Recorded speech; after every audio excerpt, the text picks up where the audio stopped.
All right, so here we go. We teepeed him up. Now we are going to remove all of these little ties that I have everywhere. There's another one, there's a black one up there. And then we're going to clip just 2 or 3 of the top so that he bounces back and stands up. And then I'll show you how to propagate the clippings after this. So Granny Bab's gonna hold the camera as we untie him. And this is gonna be the fun part, because he's been tied up like this for a very long time. He's gonna feel free. And then we also have water in this bucket, and here's a paper towel. So when I do clip him, we're going to take the wet paper towel to hold on the top of the clipping so that it's like a band-aid and he doesn't leak all over. And I already cleaned my shears. So let's get this done here. There we go. All right. And the last one, I might have to use the pink tie to hold him up once I get him untied here. This is Joe, our rubber plant, also known as the ficus elastica. And I did not know how to take care of him when he was given to me. He is over 7 years old, and so here's some of him. We got him a little dirty by repotting him. Now, as you see this limb here, we're going to clip this limb,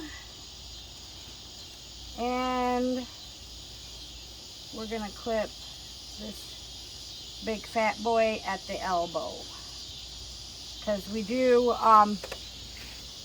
have this guy here, and if you can see, probably not, here, can you see that nub right here by my thumb? That's actually a potential leaf, just like this one down here.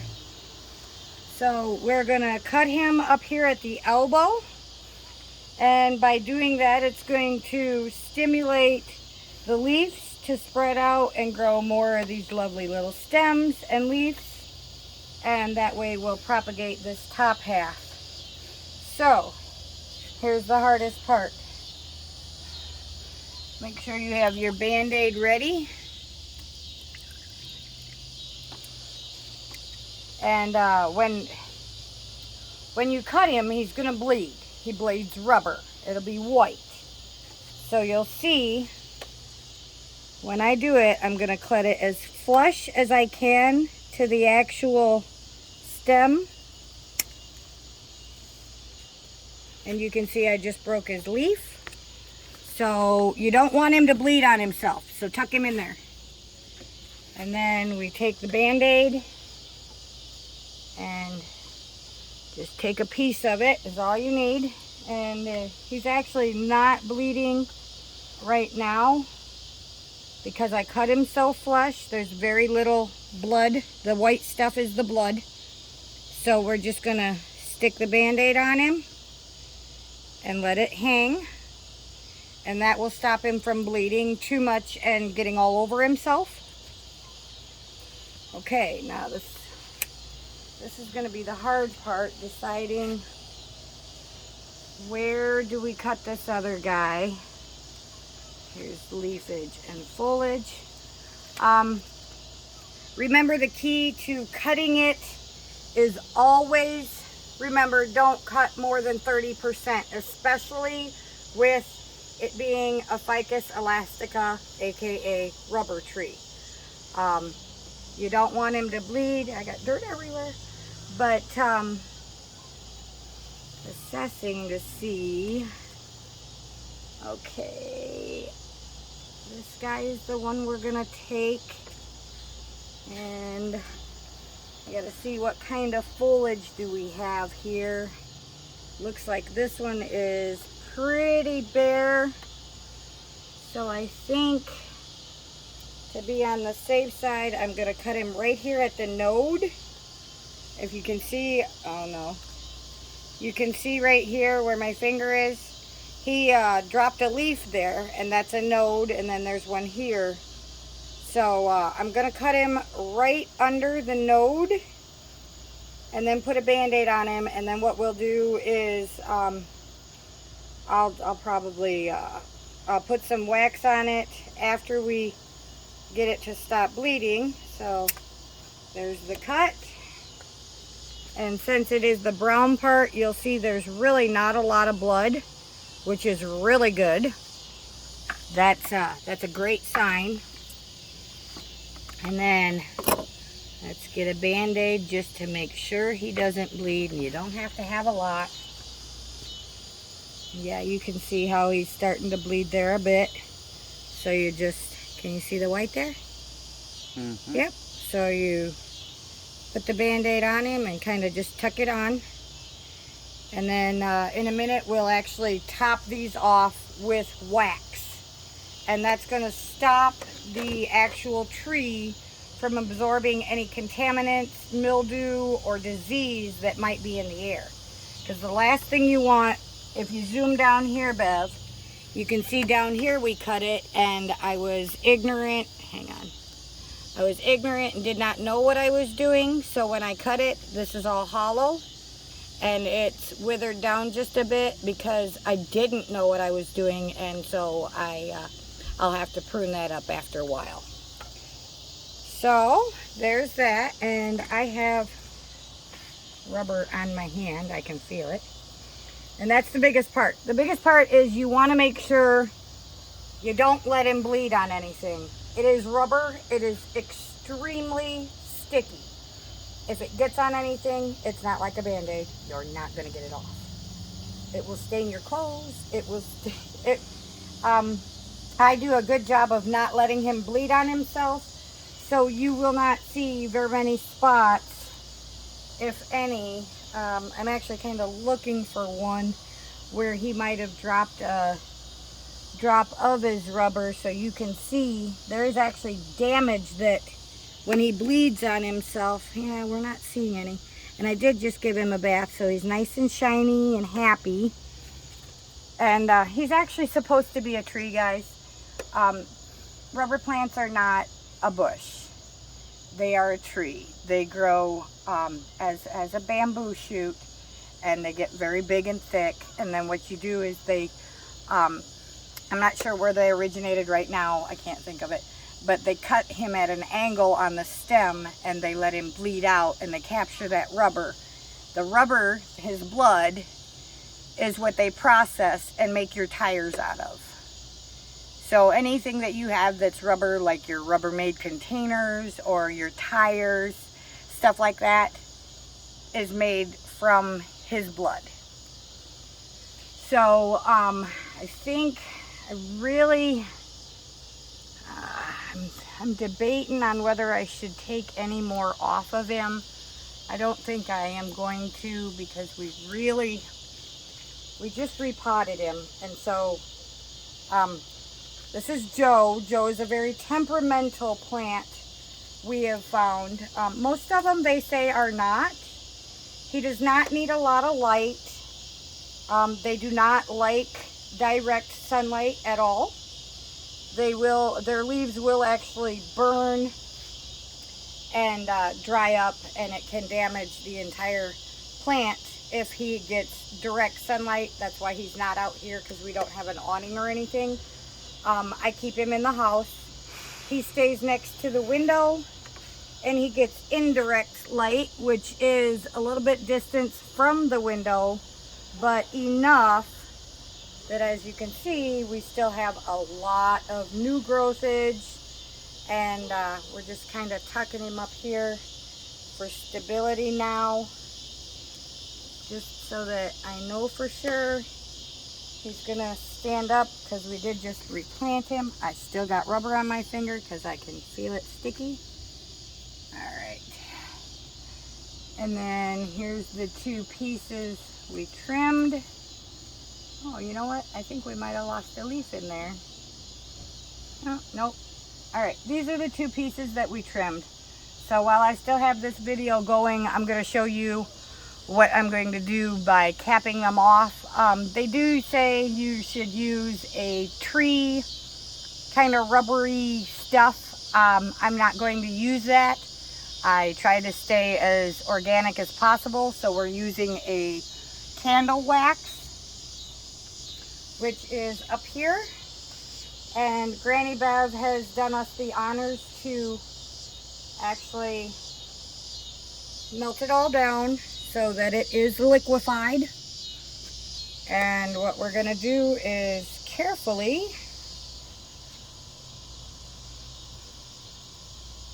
take the band-aid off, and you'll see he has stopped bleeding. They actually, with it being on the wooden stem, they stop bleeding a lot faster than the cuttings over there. And so I'm actually on the wrong side for this, and I'm going to fall off the stair. Don't do that. So we're just going to kind of tuck and dip like so. And you can see the entire top is covered. You want to make sure that the cutting is covered so he doesn't absorb anything. The wax is going to actually seal it up so that he doesn't absorb any of the toxicities and the icky stuff out of your ear. And now I got wax on me. This is the fun part, guys. All right, and now this one is actually a little bit more flexible. So we're gonna bend him this way down, tuck him in good, and there he is. Now we just let it dry a minute so that it doesn't get on the rest of the plant. And after a bit, I'll probably peel that little extra off. But that is how you seal.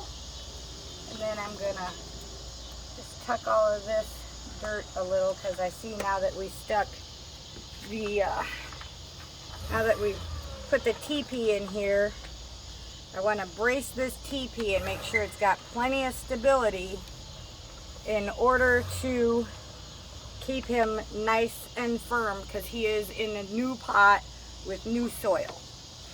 And the most important thing with these guys is you don't water him a lot at all. He doesn't need a lot of water. He's very similar to a banana tree, where you water them in the evening if they're outside, and then you water them in the morning. You just want his root ball to get wet. They call, I've been using the phrase wet feet. You do not want him to have wet feet. He cannot sit in water. So you cannot leave him in, like this bucket. There's actually 2 buckets here. The top bucket has holes drilled all the way around it and on the bottom, so that when I do water him, then the water will go down to the second bucket, and then I'll just I'll dump that out. So you're only watering him so that his roots and his feet, because his feet are his roots, so just the roots get wet, not saturated, and definitely not in standing water. That's the number one thing, is you've got to make sure with Joe and other ficus, whether it be a ficus elastica, ficus, oh, there's so many different names for it. But no matter what it is, you can't have him with wet feet. Same way with a banana tree. They actually need to be in a pot that is extremely well drained, and usually they recommend you put a banana tree in the ground so that then you can have a new, you know, it'll grow pups. With Joe, the ficus elastica does not grow pups. He actually grows more limbs. And so what we're gonna do is, here's one of his clippings, and since we're still live, we're just gonna go ahead and do this. Here you can see where we bumped him a little, so that's his actual blood. It's a spot of his blood. And if you see on the stem, you can see where it's green and where it's brown. This is the old part. Here's a good picture. And here's the new growth where it starts to green. And then up here is the top where another new leaf will come.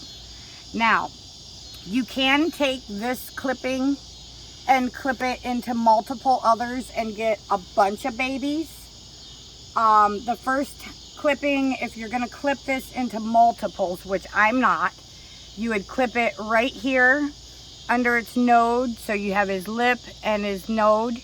You have to have at least one node with a leaf on it for a clipping, so I could cut him here, and then the next one would be right underneath the next leaf, and you would go so forth, all the way down in between the leaves. We're not doing that. We're gonna save him as he is, and since he already has quite a bit of stem on him, what is recommended, and this is the part that I cringe at, is now we have to angle him. So find where the node is, and the light is not on. It's getting dark, crap. So this is where the first node is. We're gonna go ahead and cut that one off. Here's his second node. We're gonna cut it at an angle. So you cut him at an angle. And then I'm going to take this one and we're just gonna scrape some of the brown off. Okay. And you only need like, this is maybe a 1/2 inch. Now, when you're doing this, the most important part about this is stay even, but you have to go past the brown and you have to go past the green. So let's clean this off a hair here. You have to scrape off this green. And my smart idea that I did not bring out here, there we go. All right, I don't know if you can see this or how well you can see this, but you can see where the green tinges, and then you see where he's starting to bleed. You've got to get it down to that part where he starts to bleed, because that's his membranes that stimulate the new root growth. Okay, so and it kills me to have to do this, guys, seriously, because I hate doing this. I feel like it hurts him, and it hurts my feelings that I'm hurting him, but I know in the long run he's gonna grow big and tall, and so this is gonna help him be a big and tall baby. I'll clean off that blade a bit and make sure that there's no stringy part, which is where you really gotta, yeah, there's string there. And that's, you'll see and you'll feel it. Run your finger over there and you'll feel where the stringy part is. You have to get all of that stringiness off so that he starts to grow roots. And I might actually go up one more node. I think I'm going to. Let's give him a good start, because I'm going to put him in the soil to that next node. So let's go ahead and just stimulate this. You got to clean off his bark so that, yeah, there we go. Got to clean off his bark so that way he is not trying to heal and hold moisture. If you don't clean off the bark and get it cleaned off to the meat part of the actual stem, he'll rot. It'll hold too much moisture and it will rot. So as you can see here, I'm just gonna keep scraping this part here off. Sounds like the neighbor finally got home, so that's cool. Alright, yeah. And then just make sure you get all this stringy stuff here. And you don't want to do too much, so you really got to be careful. And I think that's good enough. So we're going to dip it in the water just to get it nice and juicy wet. And then I'm going to lay him down for a second. Get out the root compound. Never dip your stuff straight in the bucket. Always put your compound in something else so that you're not contaminating your root compound or any of that other fun stuff. And then I'm just gonna kind of roll him in it. I'll probably take my finger and pat it on there just because it's not doing too good. And I want it caked on there, honestly. For all of you who know how important Joe is and the history of Joe, Joe was given to us by Ben's grandmother just before she passed. And so we are trying to keep him and grow him. He'll last for like freaking ever. And then all this powder, literally guys, I'm just gonna shove my finger in that wet soil, stick it down in there, and then tuck him. And that's what I'm gonna do with him. Now, because we just took the tie off of the old stick, I'm just gonna take this handy dandy little guy here and tuck him up there. Oops. Tuck him up there, and that's where he'll stand. And then after a bit, we'll tie him up with some twine. Not tight, just loosely tie him so he has some stability. And in the future, I will come back and show you all the rest of the stuff. So, thank you for watching. I wish you the best of luck. Stay tuned, and in the future, I will show you the outcome of all of this, and I will teach you how to air propagate the ficus elastica and see how that works as well. So until then, good luck, and I'll see you again soon. Ciao.